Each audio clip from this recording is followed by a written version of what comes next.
Bueno, muy buenos días a todos.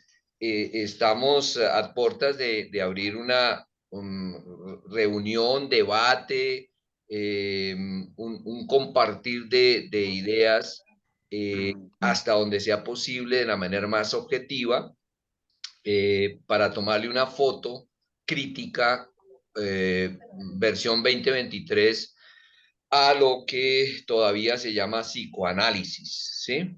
Mm, abrió la charla muy interesantemente mi doctor Oscar con una anécdota que acaba de compartirnos y tiene que ver con algo que eh, encuentra él por las redes sociales y tiene que ver con Argentina. Oscar, compártenos eso.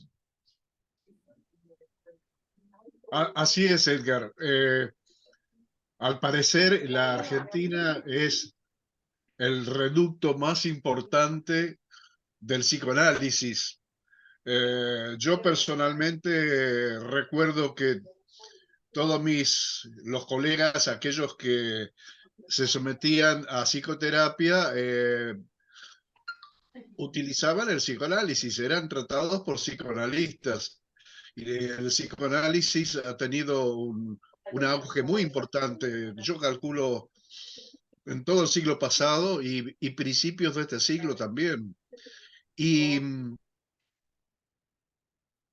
encontré a una terapeuta argentina llamada Susana Kramer, que tiene un video que yo había empezado a ver antes de ingresar a esta reunión, donde hace un análisis muy crítico del psicoanálisis a la vista del pensamiento científico y del pensamiento basado en la evidencia. Así que eso me sorprendió porque la Argentina todavía tiene una raigambre muy importante del psicoanálisis. Se ha utilizado el psicoanálisis para analizar diferentes fenómenos sociales también. Hay libros publicados en la Argentina que se llama Psicoanálisis del fútbol, otro se llama Psicoanálisis de la venta. Fin, se ha visto bajo la lente psicoanalítica muchos fenómenos sociales y se ha escrito mucho sobre el tema. Pero habiendo entrado en contacto contigo, Edgar, que eres un gran defensor conductual, me empecé a preguntar, bueno, ¿qué está pasando en la Argentina con respecto a eso? Eso es. Muy bien, excelente introducción, Oscar, porque eso demuestra que cuando uno se interesa por un tema, empieza a salir de un capullo donde lo han envuelto a uno y me gustaría como darle un cuerpo objetivo a esta reunión, que espero no sea la única, porque tú te vas a dar cuenta que el tema es cada vez más denso. Mm, para convertir esto en algo que se pueda reproducir y que pueda llegar a muchas personas, principalmente aquellas que, así como tú, están atentas a escuchar eh, eh, cosas diferentes, miradas diferentes alrededor de las distintas disciplinas del conocimiento. Y hemos escogido una disciplina del conocimiento que tiene que ver con la salud mental. Y obviamente, Oscar, tú estás amarrado de una manera u otra a la salud mental. Entonces, muy bien por ti, te agradezco mucho esa inquietud y ojalá los millones de hoy día el psicoanálisis pudieran hacer eso mismo que estás haciendo, abriendo sus oídos y escuchando y analizando y poniéndole la suficiente racionalidad a, al tema, ¿no? Entonces, Lo que me llamó la atención también, Edgar, es que cuando yo cursé psiquiatría, siendo estudiante de medicina, cursé en la materia en un hospital psiquiátrico el Hospital Borda, un famoso hospital psiquiátrico de Buenos Aires. Pero en esa cursada de la materia psiquiatría no se habló en ningún momento del psicoanálisis.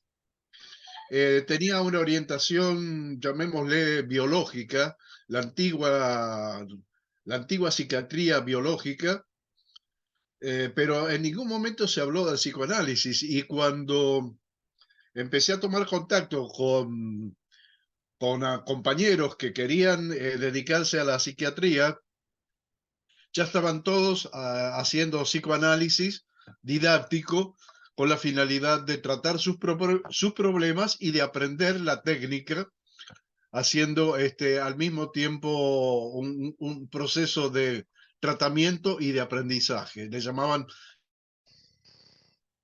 utilizaban en sus conversaciones toda la jerga psicoanalítica con la cual me tuve que familiarizar porque yo no, no estaba en ese círculo. Mm. Y por supuesto me compré las obras de Freud, me puse a leer lo que el psicoanálisis era y Ujú. pensé, bueno, dije yo, quizás la forma en que se enseña la materia psiquiatría en mi país está un poco anticuada y con el tiempo posiblemente se incorpore esta modalidad terapéutica que está tan de moda actualmente, a tal punto que había una zona de Buenos Aires, zona, digamos, de más alto poder adquisitivo, en el barrio norte. Como tienen ustedes en Bogotá, también tienen barrios que son de alto poder adquisitivo. Bueno, aquí en Buenos Aires, el barrio norte, llamémosle, era una zona de alto poder adquisitivo, con grandes shoppings y grandes tiendas y grandes... la zona que rodeaba la intersección de la avenida Santa Fe y Coronel Díaz, que se llamaba Villa Freud, porque la mayoría de los en esa zona y la mayoría de los psicoanalistas renombrados vivían en esa zona, conformando una especie de élite. Así que eso es lo que yo viví y por eso es que me despierta tanto interés conocer otras modalidades como la que ustedes están poniendo en juego. Excelente, Oscar. Y ya vas a ver, cada vez que recorramos de manera ordenada el análisis que yo estoy proponiendo, objetivo del psicoanálisis, tú vas a ver puntos de intersección en tu misma experiencia, porque tú tuviste la experiencia de hacer una profundización en psiquiatría o lo que sea, y te diste cuenta, y además vives en un ambiente profundamente psicoanalítico. Eso sí hay que decirlo de Así manera es. concreta. La propuesta que tengo para ustedes es la siguiente. Mm, recorrer paulatinamente, de manera ordenada, el análisis de esto que llaman el psicoanálisis. Y yo he tomado, y quiero que ustedes estén de acuerdo si bien lo tienen, los escritos de un prestigiosísimo psicólogo que se llama Eysenck. Y qué mejor que conocer quién fue Eysenck, ya es fallecido, y qué nos dijo acerca del psicoanálisis. Si ustedes me lo permiten, voy a arrancar a mencionar, empezando por conocer quién fue Eysenck y por qué él marcó un antes y un después del psicoanálisis. Eh, imagínense que el señor H.J. Eysenck, que son las siglas de su nombre, nace en Alemania el 4 de marzo del 16. Él muere el 4 de septiembre del 97. ¿Mm? A lo largo de su vida, él arranca emigrando a Inglaterra en el 34, muy jovencito, se educa ahí en Inglaterra, se licencia, en ese caso se titula en psicología en la Universidad de Londres en el 40. Imagínense de dónde les estoy hablando, de qué tiempo atrás. En la Segunda Guerra Mundial, él trabaja como psicólogo de emergencia en un hospital. Investiga sobre los diagnósticos psiquiátricos que se tenían en ese momento, en esa época. Se mete en investigación y empieza a generar un antagonismo durante toda su vida hacia la corriente principal de la psicología clínica en ese momento. ¿Mm? Después de la guerra, este hombre se convierte en profesor de la Universidad de Londres. También se recibe, digamos, el puesto de director del Departamento de Psicología del Instituto de Psiquiatría, ahí mismo, asociado a un hospital, el Bethlehem Royal Hospital. Lo que se puede decir de Eysenck es un recorrido absolutamente brillante, muy prolífico, y representa una tradición que marcó una diferencia desde el punto de vista de la psicología desde Inglaterra. Él fue un gran defensor de la aplicación de la metodología hipotético-deductiva, se llama así, en el estudio de las diferencias individuales. Y la aplicación eso en la teoría psicológica. Empieza a manejar conjuntamente técnicas correlacionales y experimentales. En esa época eso era novedoso. Integra o intentó integrar modelos explicativos del comportamiento para la comprensión de las diferencias individuales a través de la aplicación del método experimental.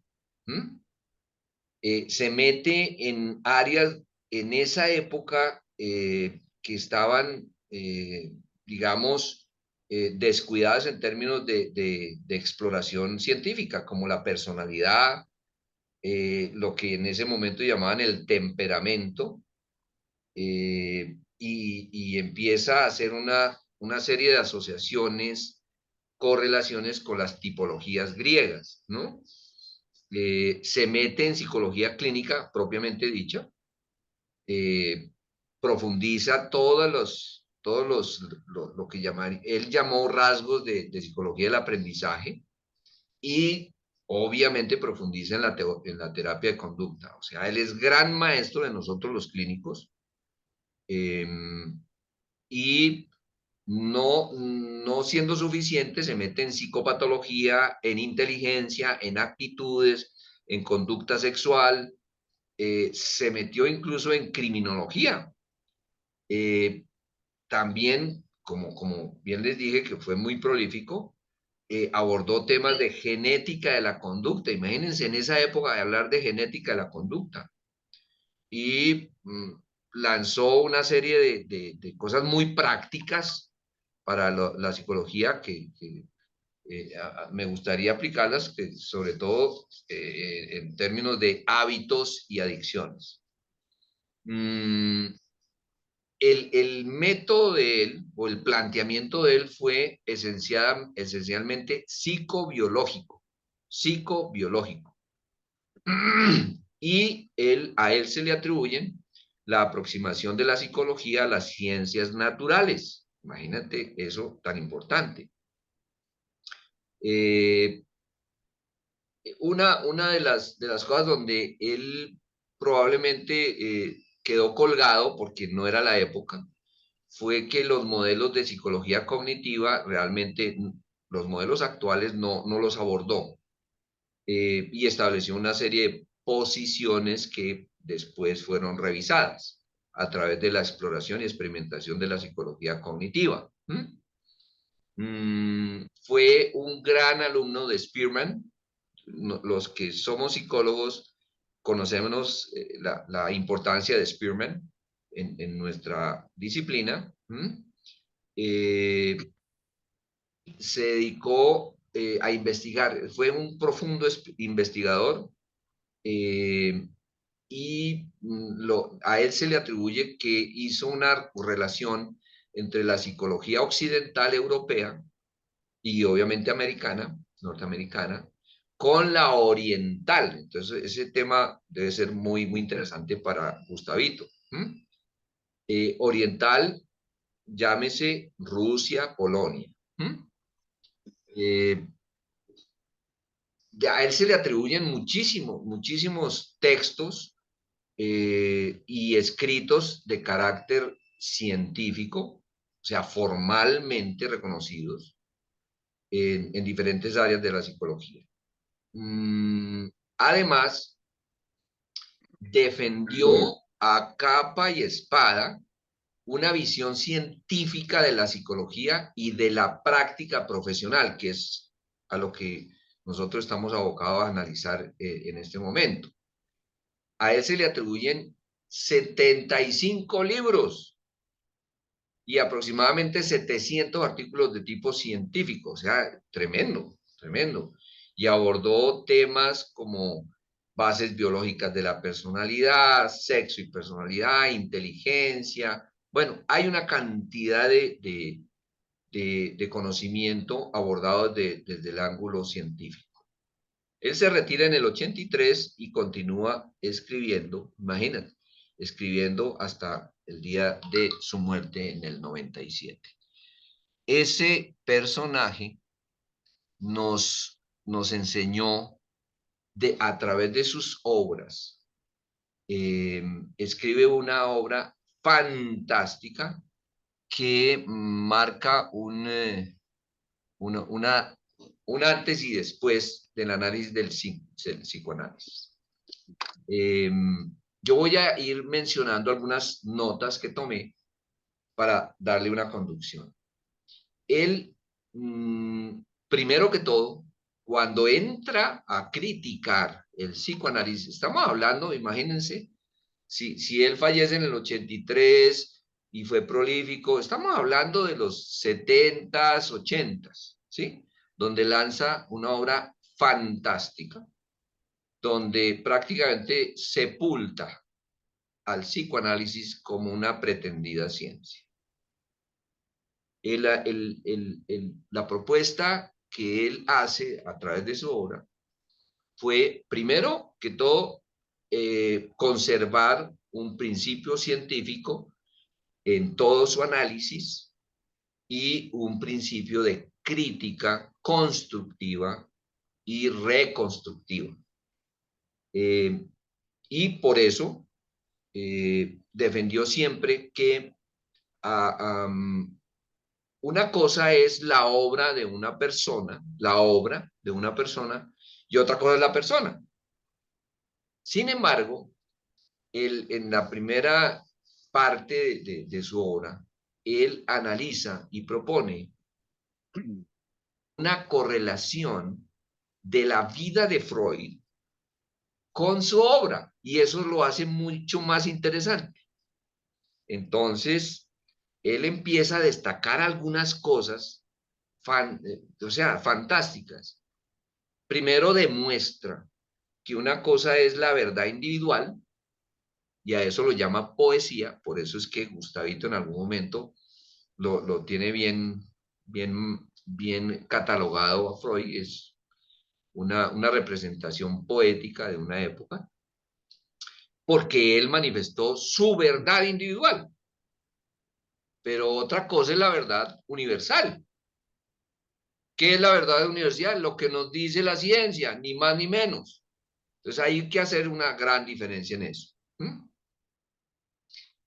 Una de las cosas que siempre le criticó Eysenck a la obra de Freud fue la actitud que tuvo Freud a lo largo de toda su vida en términos de rechazo a la crítica. Él era un anticrítico, es decir, no le gustaba la crítica. Ahorita les voy a ir contando anécdotas. Y resulta que la crítica es la sangre vital de la ciencia. Si no hay crítica, no hay ciencia. porque simplemente se establece un axioma. Y eso fue la característica general de Freud. ¿Mm? Él a través de la obra demuestra la relevancia fáctica y la consistencia lógica que requiere la ciencia. Requiere un hecho, una demostración de un hecho.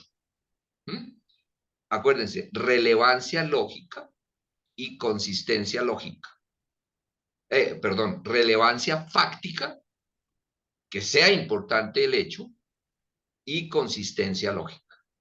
Y a lo largo de su obra le encuentra cantidad de irrelevancias fácticas y una cantidad de inconsistencias lógicas. Demuestra a lo largo de esa obra, que es larguísima,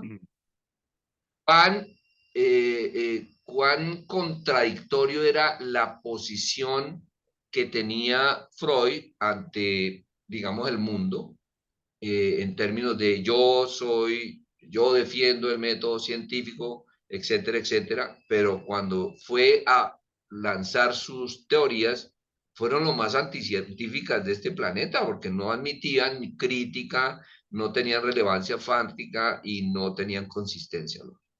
¿Sí? Mm, hay una inmensa cantidad de comprobaciones anecdóticas acerca de que cuando a Freud lo confrontaban con respecto a sus teorías, él utilizaba de una manera magistral lo que nosotros llamamos argumentum ad hominem. Eso es una distorsión cognitiva. Por lo tanto, eso creo que es muy conocido hoy día y muy utilizado por los políticos. En vez de concentrarse en la respuesta acerca del argumento, se concentraba en las características de quien estaba generando el argumento. Y tú, Oscar, que tuviste formación en psicoanálisis, te diste cuenta, o ustedes se han de acuerdo, que cuando uno confronta a un psicoanalista, ellos utilizan magistralmente el argumentum ad hominem. Eso quiere decir que si yo le estoy dando un argumento fáctico, empiezan a mirarlo a uno los psicoanalistas y empiezan a fijarse en las características de la persona. Es decir, pero es que lo estás diciendo desde el complejo de Edipo que tú tienes y empiezan a demeritar supuestamente el argumento a través de las características de quien lo emite.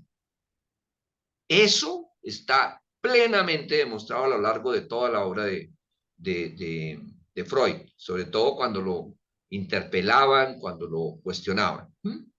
Y es una característica que se adiestra en psicoanálisis.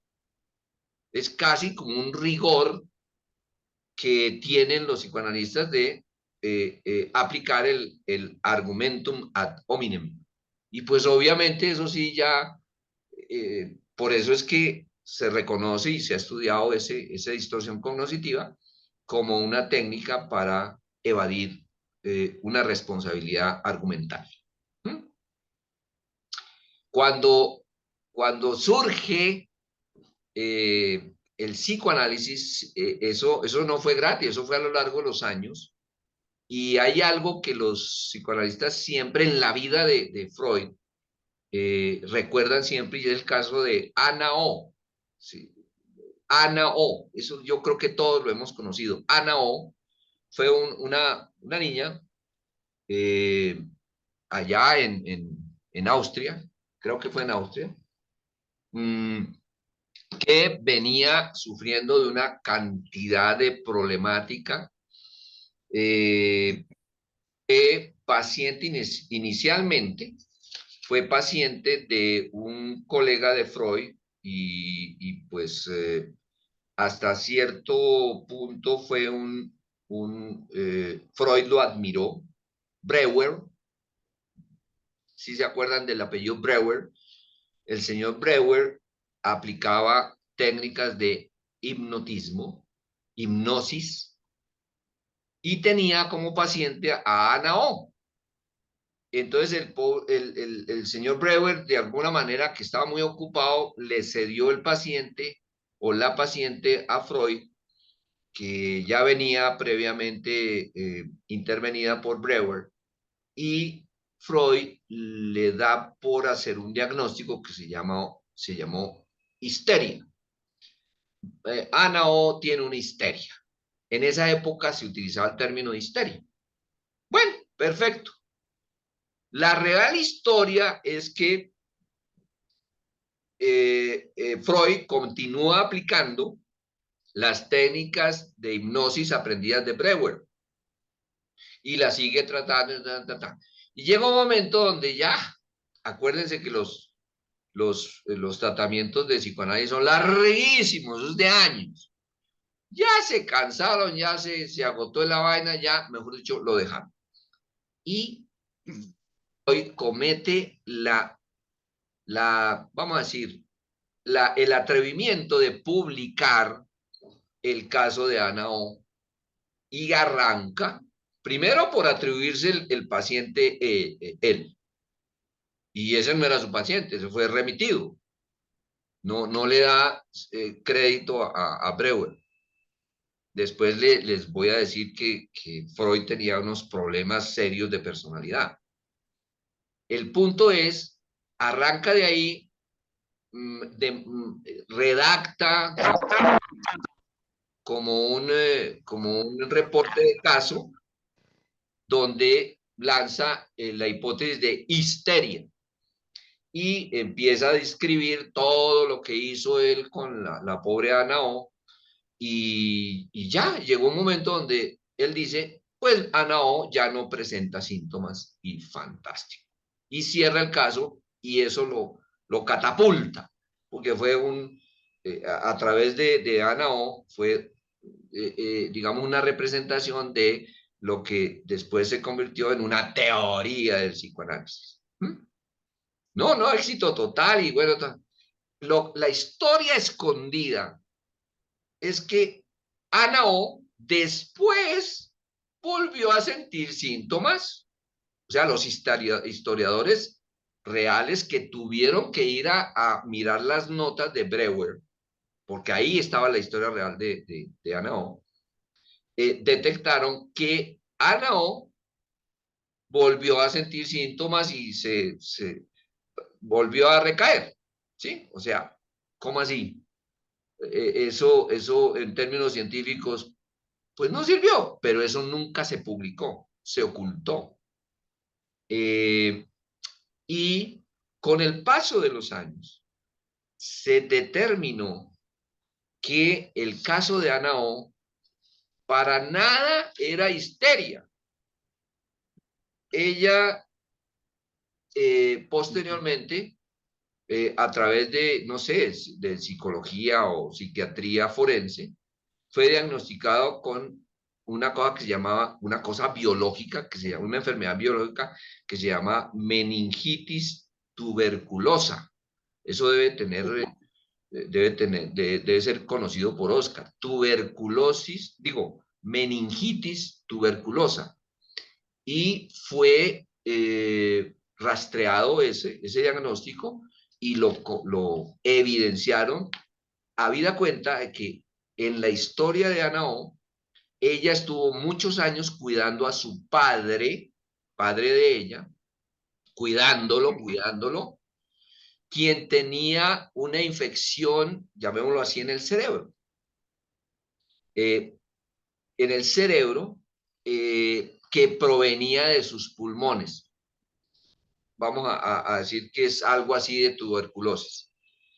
Y se lanzó una nueva hipótesis mucho más objetiva, y es que Ana O, a través del cuidado de su padre, pudo en esa época contaminarse, infectarse de la tuberculosis al punto que le llegó al cerebro, y pues Oscar nos podrá explicar algún día qué es meningitis tuberculosa, y Por eso generaba semejantes síntomas que fueron considerados histeria en esa época. La atiende Freud con todos esos procedimientos psicoanalíticos, cierra el caso y lo publica.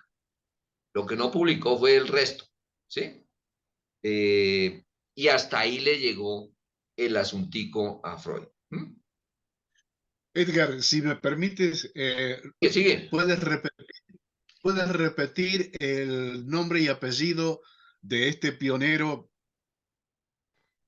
que comenzó a ver con ojo crítico al psicoanálisis? Eysenck, ya te digo, HJ, H.J. y se deletrea Eysenck.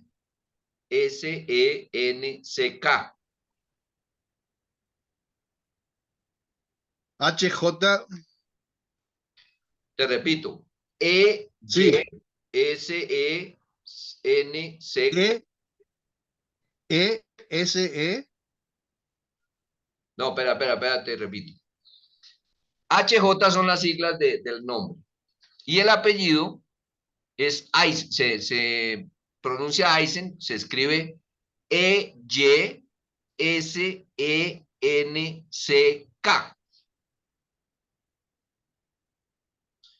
Yo después les mando no solamente ok. la obra. En esta breve resumen que acabas de hacer, eh, lo que es evidente es que en aquel tiempo no se acostumbraba a someter al paciente a una evaluación neurológica para descartar lo que llamamos patología orgánica. O sea que siempre es conveniente, a pesar que el paciente tenga todos los rasgos de una neurosis o de una psicosis, hacer una para descartar patología orgánica, puesto que yo en mi práctica me he encontrado en muchas ocasiones con pacientes que venían tratados por psicólogos y psiquiatras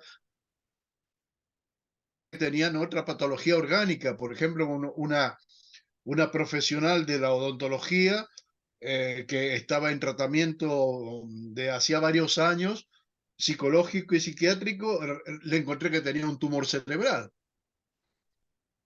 Wow. Entonces, es necesario, antes de abocarse a un diagnóstico psicológico o psiquiátrico, descartar patología orgánica mediante examen neurológico y todos los exámenes complementarios que sean necesarios, ya sea resonancia magnética cerebral, angioresonancia, electroencefalograma, etcétera, etcétera.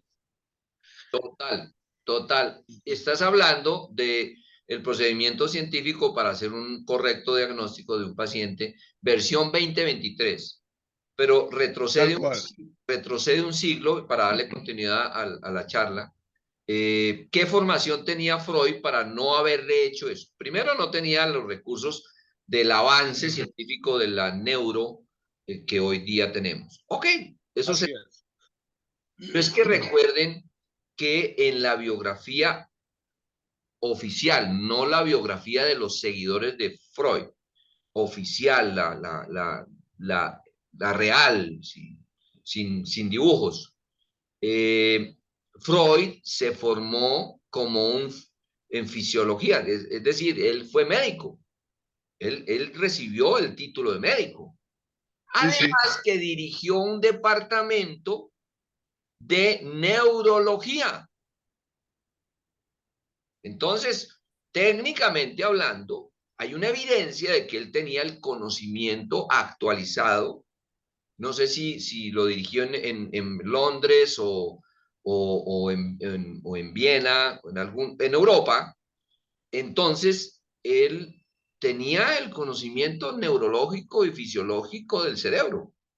Claro, se le abona que no había procedimientos de diagnóstico, etcétera, como los tenemos hoy día, pero el conocimiento básico lo tenía, actualizado de la época lo tenía.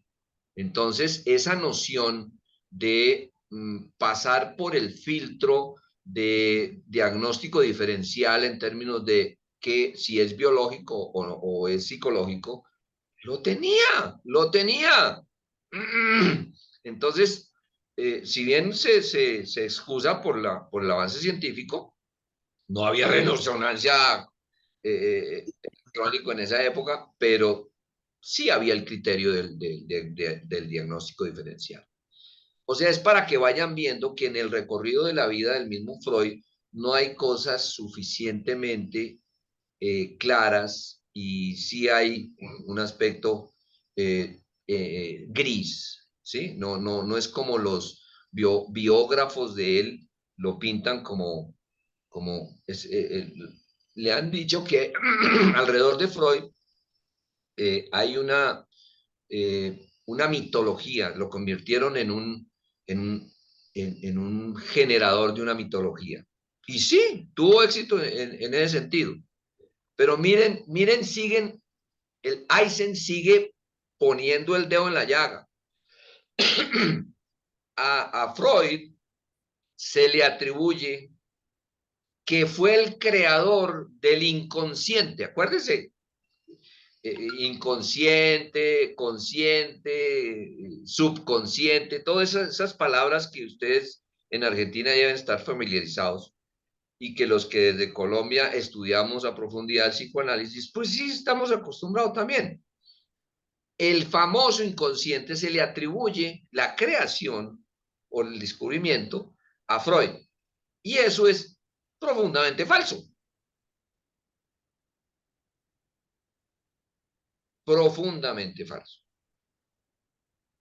El, el, el, el, ya les voy a mencionar cómo se desbarata ese hecho de ser el descubridor del inconsciente. ¿Mm? Pero en términos de la teoría de él, la versión freudiana del inconsciente se centra en poderes y tendencias. Para quienes se han metido un poquito a estudiar el psicoanálisis, eso va a ser muy familiar. Poderes y tendencias. O sea, que si le preguntan a alguien científico hoy día qué es un poder, qué es una tendencia, pues simplemente es una opinión. O sea, es muy subjetivo. O sea, la base del inconsciente es totalmente subjetiva. ¿Mm? De versión Freud. Los famosos mecanismos de defensa que todos estamos acostumbrados a mencionar dentro de nuestra jerga, como la sublimación, la proyección, la regresión, la racionalización. Todo eso tiene una base de gelatina. No ha habido un solo estudio con consistencia lógica, con relevancia fáctica, que demuestre la sublimación, la proyección, la regresión y la racionalización. Eso es evidente. Y a lo largo de la obra de Eisen, él lo demuestra. ¿Mm? Eh, a Freud se le atribuye la creación o haberse inventado una estructura interna del ser humano. Ustedes recordarán que él habla mucho del yo, del ello y del superyo. Para los que más o menos entendemos eso, el yo es lo consciente, el ello es la parte sexual, porque Freud inundó de sexualidad todos los ámbitos de la vida humana. Y el super yo es lo que llamaríamos hoy día la influencia social, o sea, el contacto social, lo que me detiene a mí para no hacer lo que a mí se me da la gana. Eso ya estaba inventado. Eso ya estaba inventado. Pero entonces a él le atribuye que era el que se inventó. Con otras palabras, obviamente, ¿sí? A él se le atribuye dentro de su teoría las famosas etapas del niño. Acuérdense. cuando él intentó, vamos a través de su teoría psicoanalítica, explicarle a la humanidad que el niño tiene etapas, se limitó a demostrar que todas son las etapas que tienen que ver con sexualidad. Entonces, cogió la boca, el ano y los genitales para describir tres diferentes etapas del niño. ¿Sí? ¿Se acuerdan? La oral, que es boca, anal, que es ano, y genital, pues los genitales. ¿Mm? Eso está totalmente relevado con los estudios posteriores que llegaron de gente científica que nos enseñó que cuál etapa oral, anal y genital. El niño, la sexualidad del niño es una sexualidad amarrada a las hormonas y el desarrollo del niño no tiene que ver esencialmente con sexo como tal. Sí, hay una sexualidad, pero incipiente, y hay un etcétera muy grande. ¿Mm? Autores muy respetables han demostrado con hecho y con consistencia lógica que las etapas del niño son una cosa diferente, son otra cosa, ¿sí? No tiene nada que ver con toda esa emoción como, digamos, reiterativa a las fases anal, oral, genital, que tienen que ver con una asociación con la sexualidad. Imagínense todo si eso cobró relevancia histórica en la sociedad, pues todo el mundo empezó a repetir eso como si fuera una verdad. Y estaban hablando de una verdad individual, no una verdad científica que es generalizada. Eh, a él se le atribuye que descubrió el complejo de Edipo. Hay muchísimas evidencias. Eisen empezó con eso, donde en la vida de Freud se encuentran evidencias de unos conflictos bien tenaces con su papá de él. Esa parte que nunca la pudo resolver el señor Freud, hoy lo hubiera podido resolver fácilmente, 4 sesiones y listo. Él no la pudo resolver. ¿Y cómo lo resolvió? Comillas. Pues creando el complejo de Edipo y convenciendo a la gente de que existe un complejo de Edipo, ¿sí? Donde el padre se convierte en un enemigo y está el personaje ahí víctima recibiendo la enemistad del padre, entonces no le queda otra sino enamorarse de la madre, ¿sí? Se enamora de la madre y ahí surge el complejo de Edipo. Hoy día está reconfirmado eso a través de teorías científicas, que eso se llama apego patológico, y ya, punto. Y uno lo que hace es ayudar al paciente a desapegarse, y punto. ¿Ok? Entonces, toda esa teoría del complejo de Edipo cobró vigencia en esa época. A lo largo de la teoría de freudiana, él lo que intenta es demostrar, comillas, demostrar que hay un material reprimido, que la persona tiene reprimido algo ahí adentro, algo que nunca pudo definir. ¿Qué es esa vaina? Sí, no. O sea, él no pasó el primer semestre en operacionalización de la conducta. Hoy día tenemos que operacionalizar la conducta para saber de qué hablamos. No, material reprimido. Entonces, él se inventa una teoría alrededor de que lo que se intenta hacer cuando interviene una persona es hacer salir a la superficie. ¿Cuál superficie? Aquí estamos hablando de barcos o qué. A la superficie el material reprimido. Ya después él se inventa qué hacer con el material reprimido, ¿no?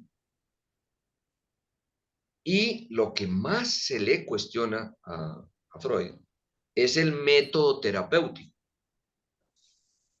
donde, acuérdense las anteriores charlas que hemos tenido, él es un maestro de la libre asociación. Ustedes tienen un contacto con cualquier psicoanalista y son expertos en libres asociaciones.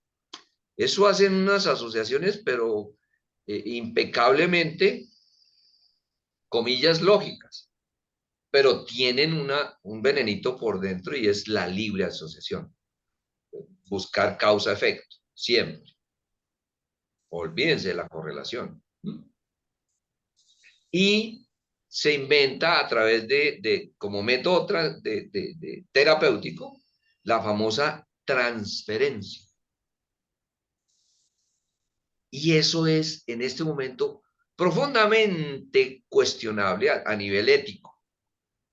Lo que intentó Freud fue aplicar no solamente la libre asociación, que está seriamente cuestionado hoy día, sino la transferencia. ¿Qué es eso de transferencia?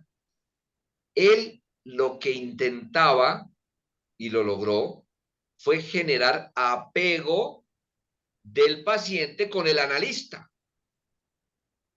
¡Wow! ¡Qué peligro es hoy día para los que tenemos una versión responsable y ética de la intervención!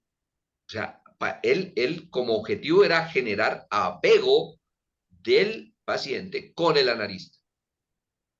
Fíjense, hoy día nosotros procediendo de eso, no solamente eso es inmoral, es antiético y además ilegal, pues uno puede hacer con la persona lo que uno se le da la gana. Lo tiene totalmente manipulado. Eso no tiene sentido hoy día y eso era lo que proponía el señor Freud a través de su metodología terapéutica. ¿Mm? Por lo tanto, en conclusión, para no cansarlos en esta primera parte, Eisen se encarga de demostrar que toda la teoría psicoanalítica que creó Freud fue enteramente subjetiva. Y aquí hago un punto aparte. Hasta ahí, ¿qué me cuentan, colegas?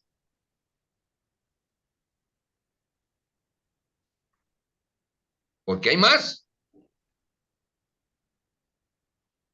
Bueno, es asombroso para mí, que yo no soy psicólogo, eh, enterarme de estas cosas, habiendo vivido y estando viviendo en un país en el cual desde antes que yo naciera, el psicoanálisis ha tenido la voz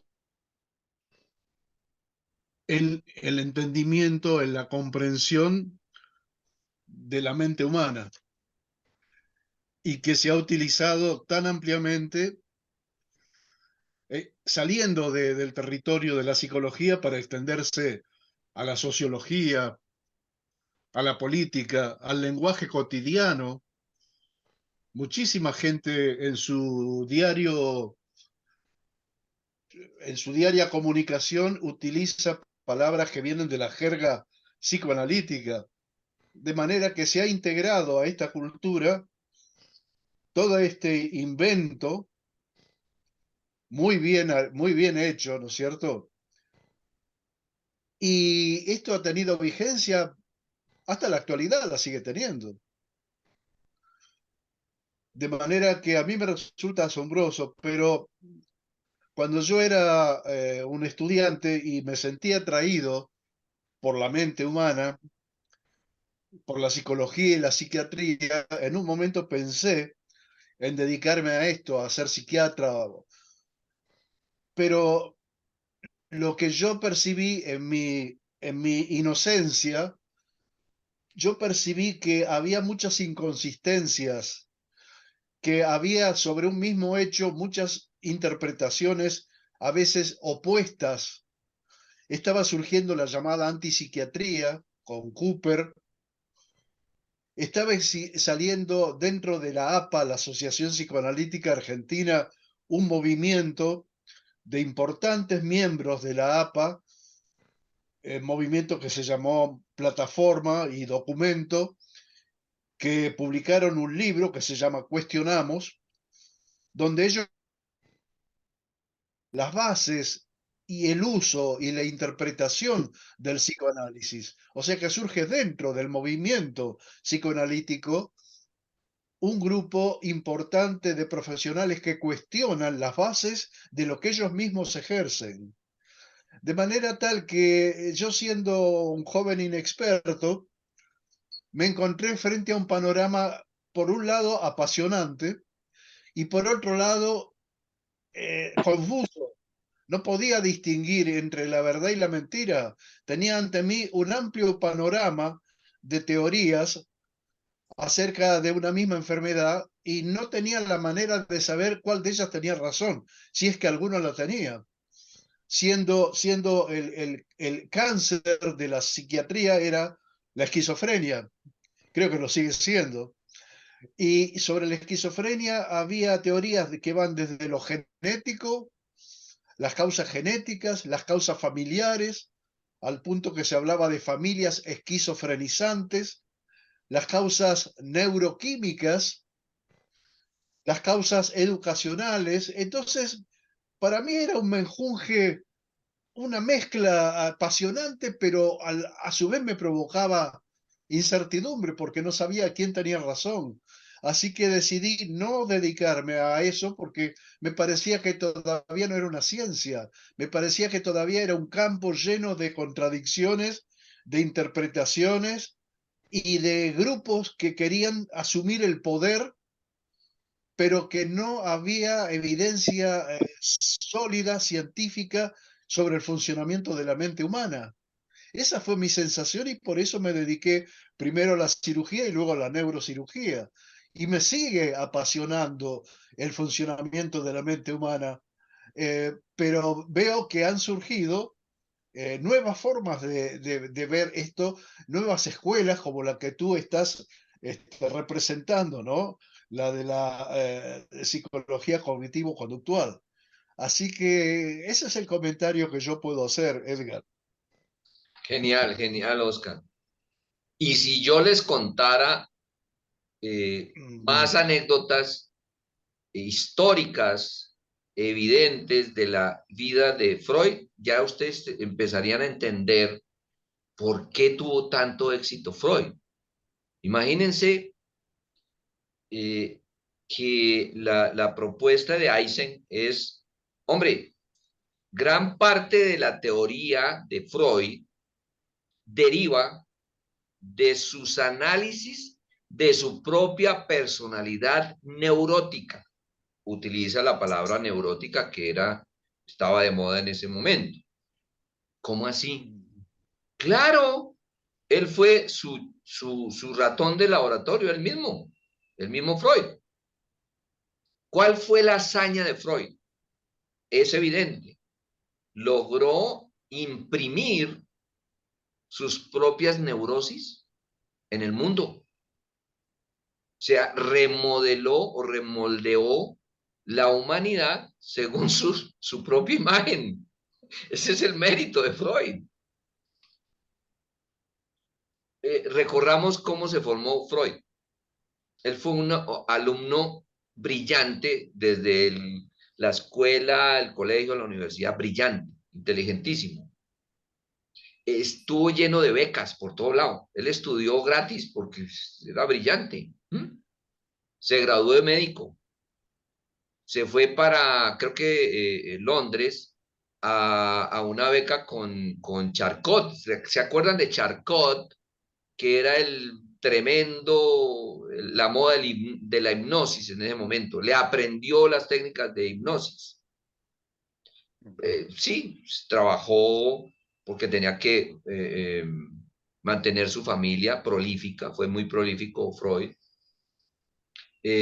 Investigó, y se dedicó a través de la investigación a intentar resolver un problemita que tenía él, que después los forenses lo han diagnosticado que tenía un desorden de personalidad tenaz, trastorno de personalidad tenaz, y se dedicó dizque a curiosear, explorar, experimentar alrededor de la cocaína, y a lo largo de la vida se convirtió en un adicto a la cocaína.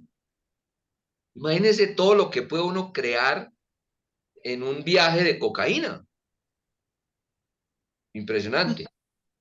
Breuer, ahí empieza Breuer, le enseñó todo lo que en ese momento se llamaba terapia parlante, terapia parlante, que era poner a hablar al paciente. ¿Se acuerdan esos comerciales que hay que sientan a la persona en un diván y eso? El psicoanalista incluso se duerme durante la hora y el otro no hace sino hablar. Eso es ridículo. Viene el caso de Ana O, que ya se los mencioné. Lo que hizo fue generar algo que de alguna manera metodológicamente nosotros también utilizamos hoy día, que es la catarsis, que hable la persona. Pero hacer catarsis no es ya la cura. ¿Mm? Mm, la verdad oculta de Ana O era una enfermedad física, pero documentalmente lo ocultaron. Eh, lo que publicó difiere de su doctrina. Ahí es donde el cuestionamiento de ese primer caso le pega en el hígado a Freud. ¿Mm? La libre asociación. Aprendió de Galton, ¿se acuerdan de Galton, otro autor, que en esa época se había inventado la libre asociación?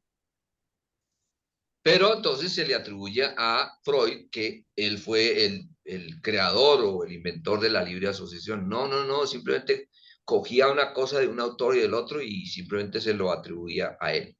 Ahí es donde está el desorden de personalidad de Freud, un narcisismo impresionante. Entonces, a través del autoanálisis que él se hizo, pues llega a inventarse el famoso complejo de Edipo. ¿Mm? Llegó a ser presidente de la Sociedad Psicoanalítica de Viena. Eso no era cualquier cosa, ¿no? Tenaz, eso era lo más top. Pero como presidente se convirtió en alguien dictatorial, excluyente, no aceptaba críticas. Y entonces se le fueron yendo los más brillantes. Ejemplo, Jung. Y hay una serie de personajes que fueron brillantes a través del psicoanálisis, pero que por contradecirlo a él, por generarle una crítica, simplemente los excluía. Por lo tanto, el psicoanálisis se empieza a convertir en un culto hostil a forasteros. Y es lo que hasta ahora existe. Cuando hay un psicólogo cognitivo-conductual que asiste a una reunión con psicoanalista, se convierte en un forastero. Y como el psicoanálisis es un culto hostil a los forasteros, no se aceptan críticas y acuérdense que hay ritos dentro de ese culto, iniciáticos, que son años de autoanálisis. Las personas para poder ejercer psicoanálisis tienen que someterse a ser psicoanalizados. Entonces, imagínense cuándo van a terminarla, pues cuando nunca. Eso es un rito. ¿Mm? El mérito de haber sido tan carismático, ustedes saben que las personalidades narcisas, etcétera, esas personalidades generalmente se unen a una inteligencia superior y tienen, comillas, éxito. ¿Sí? Entonces, se genera todo un movimiento a nivel mundial y surgen biógrafos, biógrafos de Freud, que son considerados, hay una palabra que la anoté acá, se llama agiógrafos, con H, agiógrafos. Son aquellos biógrafos que simplemente muestran una versión, obviamente falsa, pero todo bonito de la persona. Y ocultan las zonas negras o grises. Yo creo que Gustavito, que es experto en eso de escribir libros, sabe que es un agiógrafo. Entonces se convierten en adoradores de Freud. Es un culto. Por lo tanto, los hechos objetivos, los hechos, las cosas fácticas, demuestran como malas interpretaciones, malas presentaciones, y simplemente se genera lo que ellos pretenden, que es desacreditar el argumento. Esa es la metodología que utilizan los psicoanalistas. Hasta ahí yo hago un punto aparte porque les tengo una sorpresita para el final, y es aquella persona que quiera incursar en comprender o entender lo que hay de verdad en el psicoanálisis, pues el mismo Eisen nos sugiere 5 reglas. Pero bueno, hagamos un punto aparte y los escucho hasta ahí. Gustavito, ¿cómo lo ves? Muy interesante, sí, señor. Todo eso es cierto. Y lógico, porque en ese contexto de la época de Freud, pues era la forma de proceder para poder llegar a ciertos resultados. Todas las teorías que florecieron en el siglo XX y siguen desarrollándose y produciendo efectos espectaculares en este siglo, pues nacieron de esos modelos de plantear una teoría y tratar de demostrarla con los recursos que había, por supuesto. Y como tú bien dices,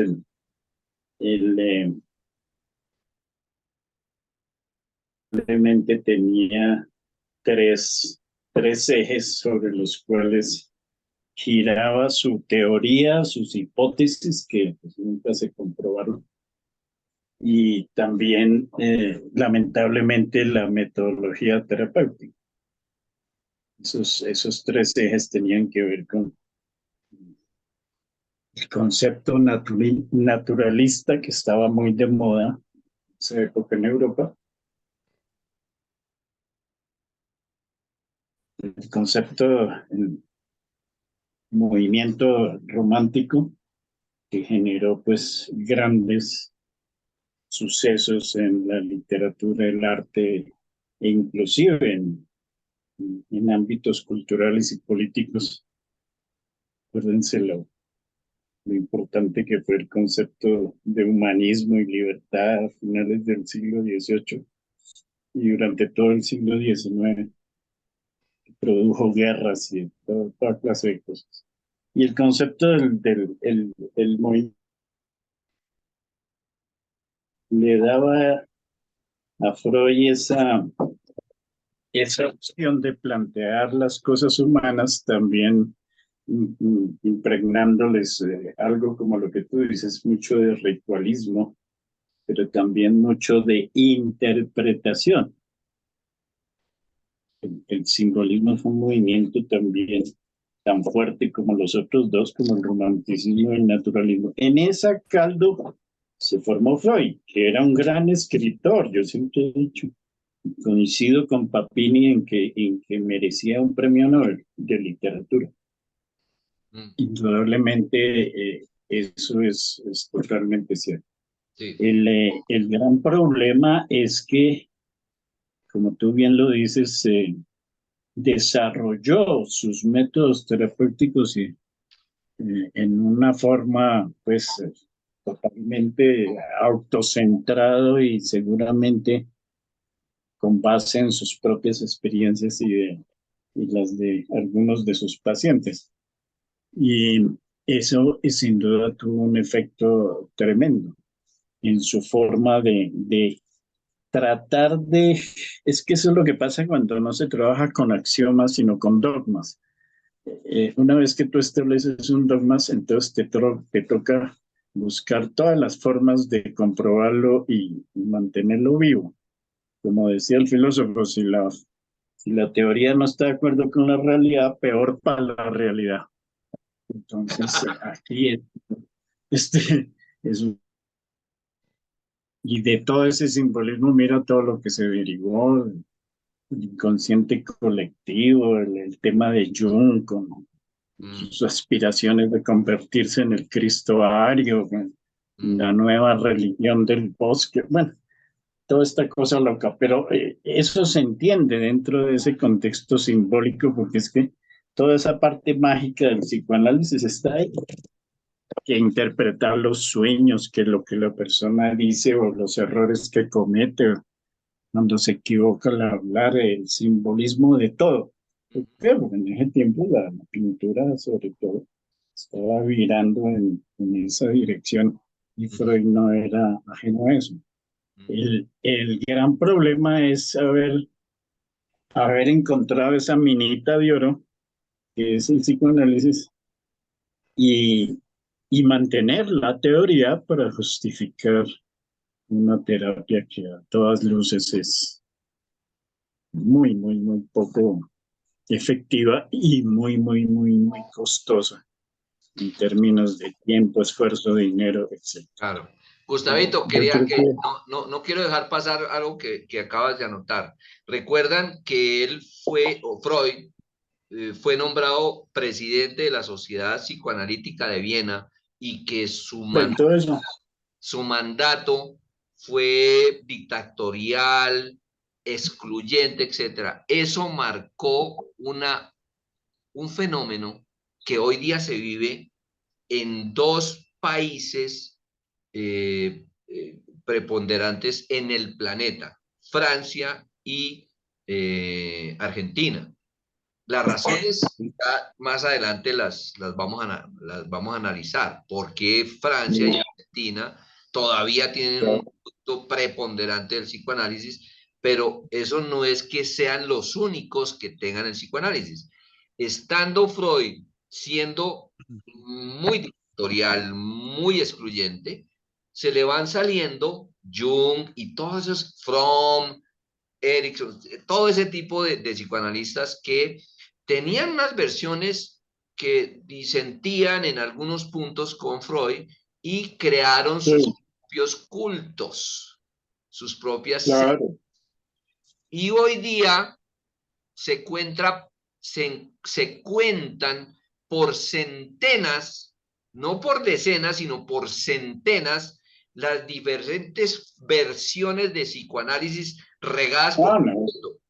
Ustedes van a Estados Unidos y hay psicoanálisis, y hay una sociedad de psicoanalistas y toda esa vaina, pero no están, no son compactos. Ustedes pueden encontrar en un claro, estado una versión, en el otro estado la otra versión, y regados por claro, todo el mundo. No hay una unidad, porque son diferentes versiones de psicoanálisis, cientos. Entonces, imagínense que la por experiencia de supuesto. un paciente, no sé, en Estados Unidos puede ser una, y si se va a un psicoanalista en Francia va a ser otra, y en Argentina va a ser otra. ¡Qué barbaridad!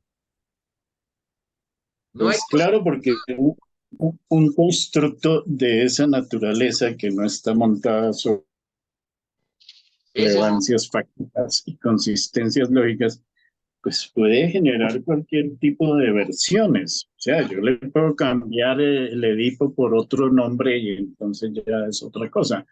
Le puedo cambiar el tema del Eros por el tema de la sociedad, como en Adler, en Fromm, o cambiarlo por otra cosa, ¿no? el problema está en que, pues, obviamente una persona desarrolla una teoría, la monta, etcétera, y dedica el resto de su vida a demostrar que funciona. Y a él le funcionó, a él. Claro, ese es el gran mérito de Freud. Miren, Claro, pasó para, a la historia. Sí, sí, sí, claro, sí, ¿no? para terminar Pero, mi material acá y tener más elementos de juicio para el debate, yo quiero exponerles rápidamente lo que Eisen nos recomienda, nos sugiere como 5 reglas para entender lo que hay de verdad en el psicoanálisis. La primera regla es no creer nada escrito sobre Freud. Acuérdense que un científico no cree, comprueba, experimenta. No, el verbo creer no existe en el científico. O sea, no creer nada escrito sobre Freud. Y sobre todo, no creer nada escrito por Freud. Mire que es simpática la regla. Sin cotejarlo con la evidencia. Eso es básico. Eso claro, contrarresta el mito de héroe que es evidenciado. Hay un mito de héroe alrededor de Freud, ¿no? Eso lo plantea de una manera espectacular un autor que se llama, no, es que no solamente Eisen se encargó de desvertebrar el psicoanálisis, sino autores, pero muchos, dentro de ellos uno después le mando el escrito, cómo se escribe, cómo se deletrea, Zulaway, eh, que es fantástico cómo describe el mito de héroe que se generó alrededor de Freud. Entonces, la primera regla, la repito, no creer nada escrito sobre Freud y ni por Freud, ¿sí? Sin cotejarlo con la evidencia, contrarrestar el mito del héroe. La Bueno, segunda, Edgar, esto que tú dices es el principio de la duda metódica que fue claro, descrito por Descartes. Es claro, el principio de la duda metódica. No creer en nada hasta que no esté demostrado. O sea, eso es un principio que viene de mucho antes del siglo XX y del siglo XIX, imagínate que hay aplicado en este caso a la psicología. claro, es que tener Eisen que recomendar algo que está inventado hace 2000 años es porque simplemente Freud se lo pasó por la galleta. Y otro punto que has mencionado que me parece muy importante es el crear, mediante esta teoría psicoanalítica, una especie de élite ¿Sí? claro. que tiene su propio lenguaje, tiene su propia jerga, ¿Sí? se entienden entre ellos, pero el que no conoce la jerga se siente excluido. Y además, en la época en que yo era estudiante, los integrantes de esta élite eran gente de alto poder adquisitivo, porque el costo de los tratamientos psicoanalíticos y especialmente el costo de la llamada terapia didáctica era muy alto, de manera que solamente gente de mucho dinero podía tener acceso. A eso se sumaban los círculos que frecuentaban un tipo especial de arte que tenía connotaciones psicoanalíticas como el cine de Bergman. Había en Buenos Aires cines que se dedicaban a proyectar películas de Bergman y casi todas ellas tenían una connotación psicoanalítica, de manera que existía una cultura psicoanalítica integrada por gente de alto poder adquisitivo que creían en la teoría freudiana, que pagaban su terapia didáctica psicoanalítica y que frecuentaban ambientes intelectuales que eran congruentes con esta teoría, como ser los cineclubes donde se discutían películas de Bergman. Doctor Oscar, una pregunta. ¿En esos cines también distribuían las cuchillas para cortarse las venas? No, eso era, eso se podía comprar en los negocios que estaban cercanos al cine, que Ay, formaban qué parte de... barbaridad. Qué crueldad con ustedes. Mira el comentario que está escribiendo la doctora Luz Dani. Wow, me parece relacionarlo con muchos temas políticos y otras sectas. Es que esa es otra cosa que viene más adelantico. Esto, Una Claro. crítica sectas. Me profunda. adhiero a la palabra sectas. Claro, es que ustedes, ¿qué creen que han utilizado los políticos desde esa época freudiana? Pues el Bueno, psicoanálisis. hay un eslogan publicitario que creo que utilizaba la marca de cigarrillos LM, que tuvo en los años 60, 70, 80, mucho éxito publicitario, y uno de los axiomas de esta marca de cigarrillos era la importancia de pertenecer. Y creo que ese eslogan resume una necesidad que tenemos los humanos de sentirnos partícipes o pertenecientes a algún grupo de alguna forma, ya sea una tribu, una secta, porque es una necesidad humana. Los humanos, en la mayoría de los casos, necesitamos sentir que de alguna forma estamos unidos a otros, ya Sí. sea por una Ujú. creencia, por el amor a un club deportivo o por lo que sea. Sí, sí, sí, sí. Este axioma, ¿no? Mira el La comentario. importancia de pertenecer. Total, total, total. El manejo de las necesidades de las personas. Mira lo que anota la doctora Sabrina. Freud creó una empresa de la especulación. Cualquier parecido con la realidad es pura coincidencia. ¿Mm? Mira, y cuando uno habla de secta, eso es muy parecido a religión, ¿sí? Y Luz Dani lo está describiendo. Eso Dogmas, con la misma religión a lo largo del tiempo. Que aquí no estamos dogmas, dogmas y todo dogmas. eso. Bueno, listo. ¿Quieren saber la segunda regla? Claro, La segunda regla, según Eisen, para comprender lo que hay de verdad en el psicoanálisis, es nada más ni nada menos que no creer sobre el éxito del tratamiento psicoanalítico. Lo repito, no creer sobre el éxito del tratamiento psicoanalítico. Verbi gracia, anao. ¿Se acuerdan de Anao? Es que eso sí, está sí. plagado de ejemplos de Anaoes, ¿sí? Sí.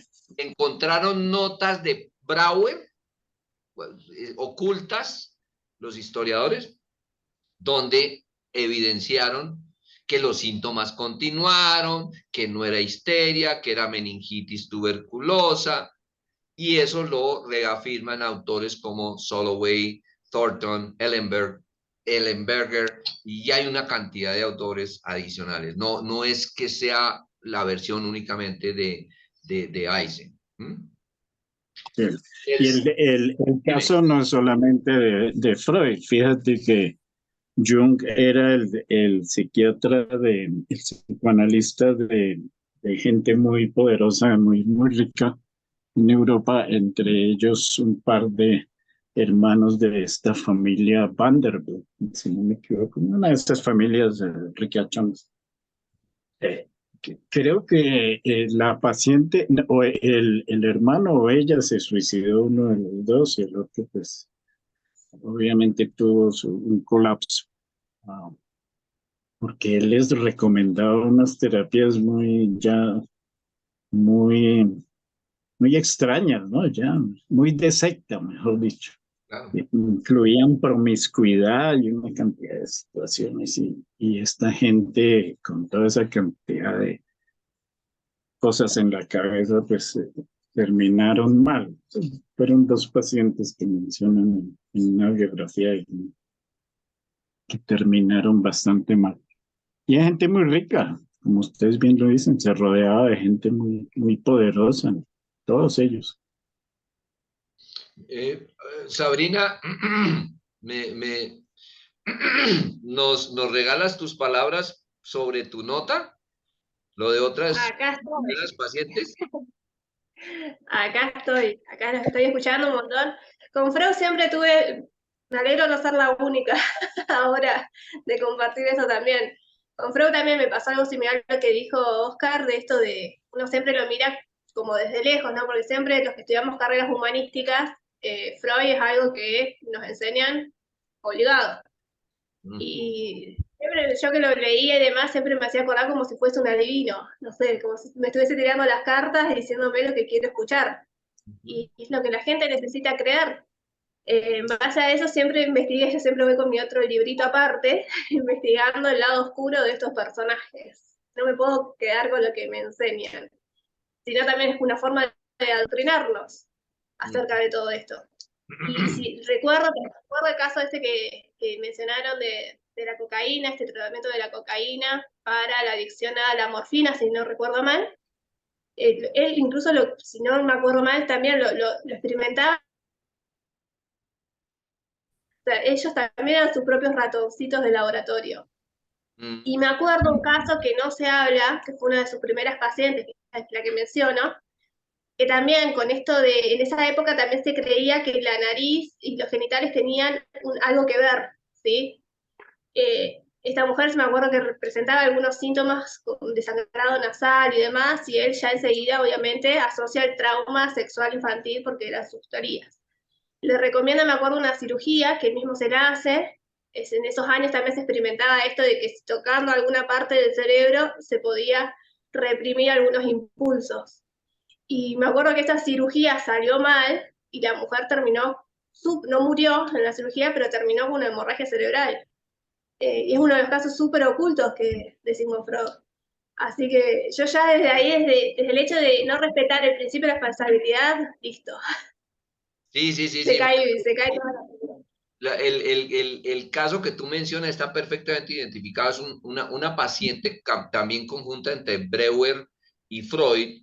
Freud, como estaba distraído y chévere con la cocaína, le sugiere a la paciente que para sus síntomas se ponga a aspirar a la lata cocaína. Se le produce una cantidad de llagas en la nariz a la paciente. Freud la interviene, o sea, la operan entre Breuer y Freud, y pues se la tiraron porque le produjeron un problema cerebral impresionante. Eso está oculto. Eso quedó oculto. Qué cosa tan horrible, ¿no? Bueno, voy a acelerar para terminar, para que quede grabada a las 5. La tercera regla para comprender lo que hay de verdad en el psicoanálisis es no aceptar pretensiones de originalidad. Examinar la obra de los predecesores. Eso también, eso es un reconocimiento del crédito, y en ciencia se hace perfectamente con referencias bibliográficas.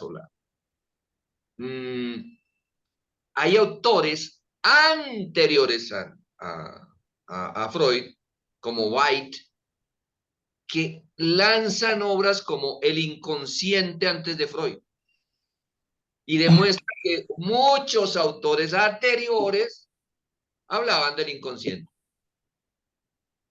Hay un autor de 1868, publicó una obra, se llamaba La filosofía del inconsciente. 1868, publicado. Un señor que, pues, el nombre es el alemán, en von Hatzmann, una vaina así, ¿sí? Por lo tanto, para entender cuál es la verdad del psicoanálisis, no aceptar pretensiones de originalidad. Examinar la obra de predecesores, ¿sí? La cuarta regla, ser cautelosos en aceptar la supuesta evidencia sobre la pertinencia de teorías freudianas. Puede sonar muy de sentido común. Lo repito, cautelosos en aceptar la supuesta evidencia sobre la pertinencia de teorías freudianas. Ejemplo, todo lo que se generó alrededor de la obra de la interpretación de los sueños, ¿sí?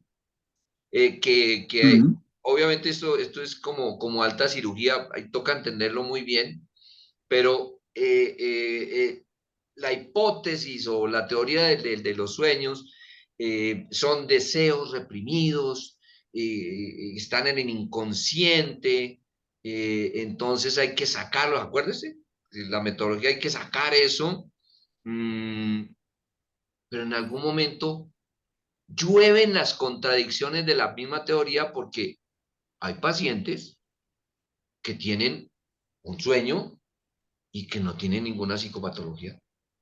Y los sueños más estrambóticos de este planeta, ¿y qué tiene que ver eso? Eso ya se explica por estudios científicos hoy día de neuropsicología, de la parte cognitiva. Bueno, hay una cantidad de explicaciones. Ok, no la conocía Freud, pero los que siguen insistiendo en Freud y en psicoanálisis, por favor, actualícense, ser cautelosos con aceptar la supuesta evidencia sobre la pertinencia de teorías freudianas. ¿Ok? Y le quita, para cerrar, al estudiar la historia de una vida, una persona, no olvidarse de lo que es obvio. No, genial.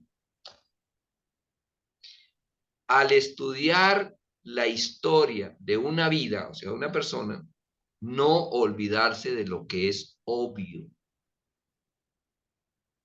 Hay muchos ejemplos de evidencia que a través de su consumo crónico de cocaína, Freud hacía unas acepciones impresionantes. Se le sumó, se dice que cuando él empezó, antes de consumir cocaína, él estaba como estable, ¿no? Pero después de que empezó a consumir cocaína, empezó esa vaina como desbaratarse y los trastornos de personalidad fueron evidentes, eso está documentado.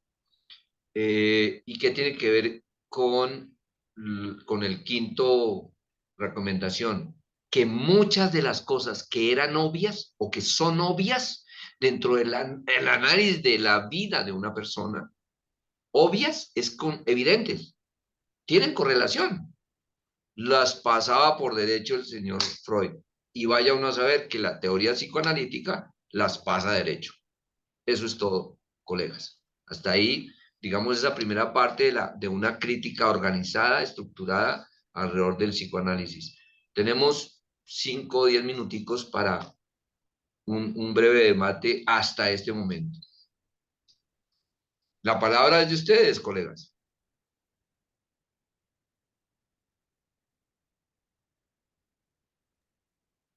A ver si algunos animan. Yo no me quiero meter mucho porque no sé del palo, pero a ver, lo que a mí me queda claro es que Freud experimentaba como un científico con el laboratorio y alterando los resultados. O sea, no deja más a eso. Ya cuando se ve ese principio de la falsabilidad que no puedes refutar ni formular una hipótesis, crear todo lo que es en base al método científico, se cae toda la teoría. Total. No La notista que me... lo habría querido plantear de esa manera tan directa, pero es que es evidente. Ustedes recorran la obra Ahora, de Tyson. también nos da un poco la psicología de él mismo. Esto de lo que yo digo, de como que saltaba de una teoría a otra todo el tiempo, porque nunca las terminaba, nunca concluía, porque claro, no había resultados. Entonces necesitaba, para mantener toda esta empresa de la especulación, necesitaba volver a crear otra teoría, y así iba pasando de una en otra para poder fundamentar lo que ya había hecho antes. Y de ahí también surgen las cartas, que él, ahora no las recuerdo bien, pero él mandaba cartas a algunos de sus colegas disculpándose porque habían cosas que no estaban resultando. Si la mayoría de sus pacientes terminaron internados en clínicas privadas o no, pero atendiendo bajo el método científico, porque esto de la curación por la palabra no sirvió. No, para nada. para nada, y hay una cantidad, hay una correlación, ahora sí correlación, ya lo puedo decir, correlación entre la vida misma y las necesidades de Freud con respecto al mantenimiento de esa secta que él creó. Él tenía muchas necesidades económicas grandes, grandes, porque nadie habla de la vida privada de Freud. Él tuvo muchos hijos. Yo no sé si se cansó varias veces, pero tuvo muchos hijos y le gustaba la buena vida. Y eso implicaba generar dinero y encontró la manera. ¿Mm? Eso está correlacionado. ¿Mm? Eh, Hasta aquí, pues lo que he logrado como resumir así del juguito de la obra de Eisen. En algún momento la comparto con todos y cada uno de ustedes, o si no, por internet ustedes lo encuentran. Mm, pero es un abrebocas para hacer una crítica y un debate objetivo, y aquí no estamos demonizando, satanizando la imagen de un gran personaje de la historia que fue Freud. Como dice Gustavo, a él hay que admirarlo y ojalá algún día post-mortem le den un premio Nobel, pero no en ciencia, por Dios, en literatura, porque leer a Freud es una delicia, es poesía pura, ¿sí? El punto es, eso llevado a la práctica nos lleva a empezar a tomar decisiones con respecto a seguirnos apuntando a una secta. Somos, bueno, apuntémonos a la secta, pero no lo ejerzamos con nuestros pacientes, hola. Que es donde arrancó la crítica hace unas semanas. No, pues yo puedo ser budista, pero ¿qué autoridad tengo yo para meter el budismo cuando yo tengo un paciente enfrente que necesita, no sé, adquirir habilidades sociales? ¿Qué tiene que ver una cosa con la otra? ¿Sí? No, no, no, hay que tener responsabilidad. Y más aún, si yo someto a mi paciente a unas cosas que son profundamente subjetivas, no están demostradas, es como darle una pepa recién salida sin autorización de la FAA. No, no, pues ¿quién se la va a tomar? ¿Sí? Eso es profundamente irresponsable. Es la crítica profunda al psicoanálisis actual. Entonces, hay casi que una tarea de entrar a dialogar, a interactuar con un psicoanalista y sobre todo esos que han vivido toda la vida del psicoanálisis. No, pues a ver. No va a ser útil, no va a ser útil. Porque nada hay más inútil que intentar convencer a una persona que ya tiene una creencia. Convencer de que quite la creencia de una persona que está convencida de su creencia. Porque el Es correcto. es un conjunto de creencias. Punto. Qué barbaridad. Yo creo que una de las razones del éxito que tuvo Freud en su época fue que, imagínate tú cómo se trataban en ese tiempo los problemas mentales, ¿no? Las historias son aterradoras, ¿no? Inclusive hasta principios del siglo XX. Las historias en Europa de cómo se trataba a los pacientes de enfermedades mentales es aterradora. Entonces, imagínate, aparece una persona que dice, no, venga, usted se acuesta aquí en este diván, me cuenta, y se cura. No necesitamos choques eléctricos, ni lobotomías, ni intervenciones de esas punta de fármacos. No, no. Pues claro que esa sí era una buena opción, sobre todo para gente pudiente. Pues los pobres los metían en manicomios ahí, los amarraban, los tenían quietos a punta de una cosa u otra. Pero la gente pudiente, pues, ajá, venga, interesante. Ujú. Colegas, hasta aquí, digamos, para nuevamente, insisto en el respeto del tiempo de todos nosotros, yo les propongo que terminemos la grabación en este momento y la próxima reunión le damos continuidad al tema porque está plagado de muchas otras cosas, ¿sí? Y me gustaría proponer que arranquemos con un debate sobre el contenido de esta primera charla, porque eso, organizarlo dentro de nuestra memoria va a ser complicado, sobre todo cuando venimos acostumbrados a ciertas cosas y definitivamente es complejo. Dime, Sabrina. No, me parece perfecto, me parece perfecto. Ahora tenemos que agarrar todo esto, tomarlo y empezarlo a analizar, porque creo que es un antes y un después, en mi caso. Ok, listo. En este momento voy a terminar la grabación.